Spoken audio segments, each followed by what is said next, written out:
मोदींच्या आवाहनानंतर इलेक्ट्रिक ताफ्यात तुमच्या ताफ्यात इलेक्ट्रिक वाहन दाखल झालेला आहे. आपण देखील पाठिंबा दिलेला आहे या मोदींच्या आवाहनाला. खरं म्हणजे देशाचे प्रधानमंत्री नरेंद्र मोदीजी यांनी एकदा दोनदा पुन्हा त्यांनी जे आवाहन केलं ते अतिशय मोदीजींनी गांभीर्याने घेतलेलं आहे आणि हे आपण देखील गांभीर्याने घेतलेलं आहे, घेणं आवश्यक आहे. कारण प्रधानमंत्री मोदीजींनी एकदा दोनदा तीनदा जे आवाहन केलं ते भविष्यामधली परिस्थिती आपल्या देशाची युद्ध जरी दुसऱ्या देशात सुरू असलं तरी सुद्धा त्याचे परिणाम, युद्धाचे परिणाम इतर देशांना भोगावे लागतात. म्हणून जसं कोविडमध्ये देखील प्रधानमंत्री मोदीजींनी जनतेला अपील केलं होतं, आवाहन केलं होतं, त्यावेळेस देखील जनतेने त्यांचं अपील स्वीकारलं होतं आणि म्हणून आपला देश जो आहे तो कोविडमधून देखील सुरक्षितपणे बाहेर पडला. आता हे जे अपील केलेलं आहे, आवाहन केलेलं आहे, राष्ट्रहित डोळ्यासमोर ठेवून, देशहित डोळ्यासमोर ठेवून केलेलं आहे आणि त्यामुळे आपण युद्धजन्य परिस्थितीमध्ये सर्वांनी, सत्ताधारी पक्ष असेल, विपक्ष असेल, सर्वांनी एकत्र येऊन या परिस्थितीला तोंड दिलं पाहिजे. या ठिकाणी जे त्यांनी काटकसरीचं नियोजन सांगितलेलं आहे त्याप्रमाणे पेट्रोल, डिझेल याचा वापर कमी झाला पाहिजे. इतर जे काही आपले जे डॉलर ज्याच्यावर खर्च होतात, इम्पोर्ट जे आपण करतो, आता क्रूड ऑइल मोठ्या प्रमाणावर आपण इम्पोर्ट करतो आणि त्यामुळे हे कमीत कमी त्याच्यावर काटकसर करून ते कमीत कमी त्याचा वापर झाला पाहिजे असं आवाहन मोदीजींनी केलं.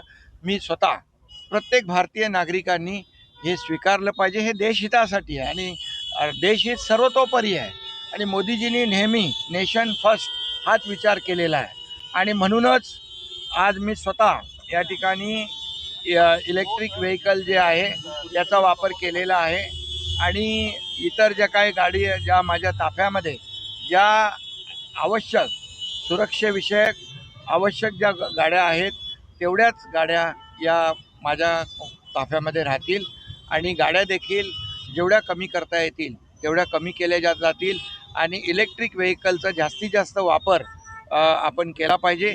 याची सुरुवात मी केलेली आहे. इतरही आमचे मंत्री देखील आहेत, त्यांनाही मी सांगितलेलं आहे आणि मुख्यमंत्री महोदयांनी देखील काल आवाहन केलेलं आहे की राज्य सरकारने पूर्णपणे अशा परिस्थितीमध्ये महाराष्ट्र हा प्रधानमंत्री नरेंद्र मोदीजींच्या आव्हानाला प्रतिसाद देतो आहे. त्यामुळे हे खरं म्हणजे मोदी साहेबांचं काय वैयक्तिक काम नाही आहे, हे देशहिताचं काम आहे, राष्ट्रहिताचं काम आहे. आपल्या देशातल्या नागरिकांना कमीत कमी या युद्धाचा फटका बसला पाहिजे, परिणाम कमीत कमी झाला पाहिजे, अशा या हेतूने हे आवाहन केलेलं आहे.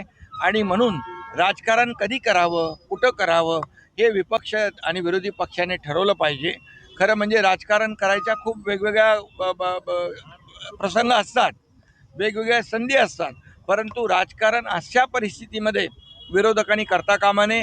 हे केवळ राजकारण आहे आणि मोदीजींच्या विरोधामध्ये त्यांना बदनाम करण्यासाठी हे सगळं जे काही सुरू आहे त्यांच्या हातामध्ये काही नाही आहे. मोदीजींच्या पाठीमागे 140 कोटी जनता आहे.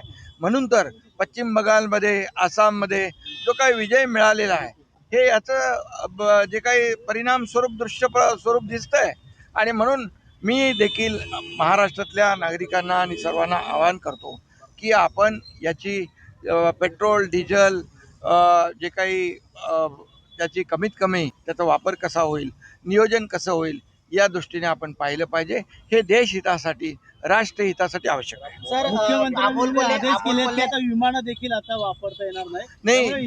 ज्या माध्यमातून इंधनाचा वापर कमी करून इंधनाची बचत करता येईल त्या माध्यमातून आपण ती केली पाहिजे. सर, अमोल कोल्हे असं म्हणतायत की अबकी बार तोंड दाबून मुख्यांचा मार, अशा प्रकारे विरोधक जे आहेत. नाही, आता विरोधक जेव्हा टीका करतात, आज विरोधकांनी देशातल्या अनेक पक्ष आहेत ज्यांनी जेव्हा मोदीजींवर विरोध केला तेव्हा 140 कोटी जनता मोदीजींच्या सोबत आली आणि मोदीजींना त्यांनी साथ दिली आणि आज काँग्रेसची काय परिस्थिती आहे देशामध्ये, किती वेळा टीका करतात, देशात पण करतात, बाहेर पण जाऊन राहुल गांधी टीका करतात आणि त्याचा परिणाम त्यांना भोगावा लागतो. जनता जी आहे ती सुज्ञ आहे, ये पब्लिक है, सब जानती है आणि म्हणून विरोधकांनी याच्यामध्ये राजकारण करू नये.